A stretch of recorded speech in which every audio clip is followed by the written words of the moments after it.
যখনই কোনো অনুষ্ঠান বা বিয়ের সিজন আসুক না কেন, তখনই দেখি আমার মুখের মধ্যে পিম্পল ভরে ভরে বেরিয়ে আসে।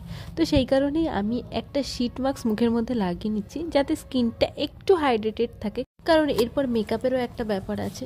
তো যাই হোক, এই যে আমি শীট মাস্কটা খুব ভালো করে মুখের মধ্যে লাগিয়ে নিলাম, আর এর যে সিরামটা বেঁচেছিল সেটাও একটু হাতে পায়ে লাগিয়ে নিলাম। তো তারপরে এটা 10 থেকে 15 মিনিট রেখে দিতে পারো, বা 20-25 মিনিটও রেখে দিতে পারো। তো আমি 20 থেকে 25 মিনিট পরে এই যে তুলে ফেলেছি, আর এই সিরামটা দিয়ে আরেকটু ভালো করে মুখটা মাসাজ করে নিচ্ছি।